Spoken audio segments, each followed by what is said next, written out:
नमस्कार, नमस्कार, आदाब, आदाब, सत श्री अकाल, गुड इवनिंग। आ गए आप लोगों के सामने एक नया सफर लेकर। पिछले वीडियो में आपसे वादा किया था कि हिंदुस्तानी फिल्म में, हिंदुस्तानी नगमे और उनका जिक्र करेंगे, कुछ अनछुई और ऐसे पहलू शायद आप लोगों को पता ना। बेगम एक चीज बताइए, हमारे भारत का राष्ट्रीय पुष्प क्या है, फूल क्या है? जी कमल। Very good. और हमारे भारत का राष्ट्रीय पक्षी क्या है? जी मोर। अरे बहुत उम्दा। एक चीज बताएं, हमारे भारत की राष्ट्रीय फिल्म क्या हो सकती है? मेरे ख्याल से शोले होनी चाहिए। अरे वाह, क्या बात बोली, शोले होनी चाहिए। बिल्कुल ठीक कह रही हैं बेगम, शोले। जी हाँ, 1975 की ये फिल्म जिसे रमेश सिप्पी साहब ने डायरेक्ट किया था। द लेजेंड सलीम जावेद की स्टोरी थी। धर्म जी, संजीव कुमार साहब, अमित जी, जया जी, और अमजद खान साहब, द गब्बर। बेगम एक चीज बता सकती हैं कि 1975 में किस तारीख को ये पिक्चर रिलीज हुई थी? 12 अगस्त। 12 अगस्त 1975। माशाअल्लाह, बहुत अच्छी बात है। जी हाँ, आज जिक्र कर रहे हैं शोले फिल्म का। शोले फिल्म के 4 सीन का जिक्र करूंगा और आपको बताऊंगा। हजारों वीडियो बने, हजारों लोगों के कमेंट आए, हजारों इंटरव्यू हुए, लेकिन हम दोनों के पहलू से शोले क्यों हिट हुई, पहला सीन बता रहा हूं, पहली वजह बता रहा हूं जो शोले हिट हुई। अगर आपको याद हो, ठाकुर बलदेव सिंह जब गब्बर को पकड़ रहे हैं, गब्बर का पीछा कर रहे हैं, पीछा करने के साथ साथ गब्बर को पकड़ लेते हैं। गब्बर को पकड़ लेते हैं, गब्बर कहता है छोड़ दे हरामजादे। संजीव कुमार साहब कहते हैं गब्बर ये हाथ नहीं, फांसी का फंदा है।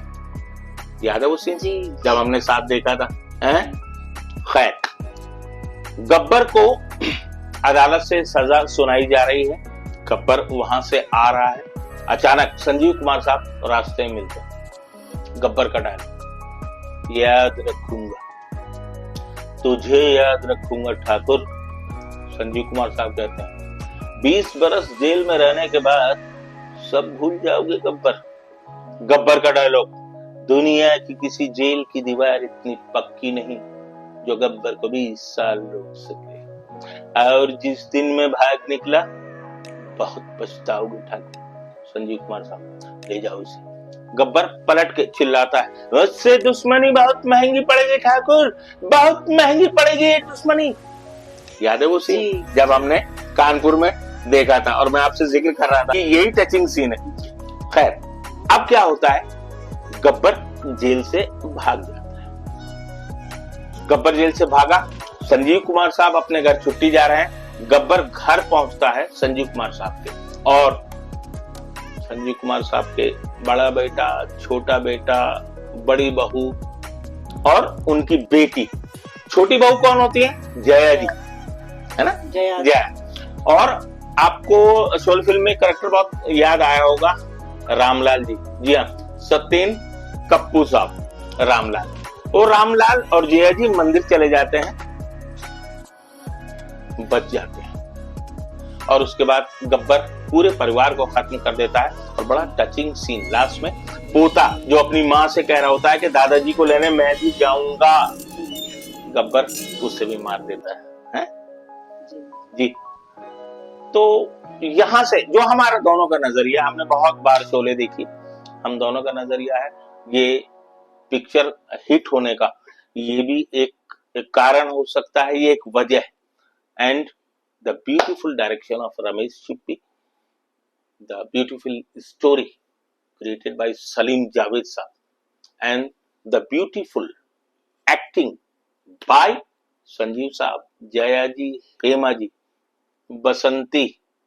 याद है आपको?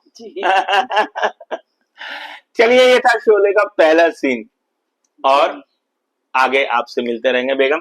एक नए सफर की शुरुआत हो गई है। शोले से जुड़े हुए 3 सीन और बाकी हैं जो हम जी आगे डिस्कस करेंगे। हाँ, गाना बताइए ना जी। ये दोस्ती हम नहीं तोड़ेंगे, तोड़ तोड़ेंगे दम मगर तेरा साथ ना छोड़ेंगे। अपना ध्यान रखिए, अपने आसपास रहने वालों का ध्यान रखिए। बेगम, शब्बा खैर, गुड नाइट, नाइट, नमस्कार। नमस्कार।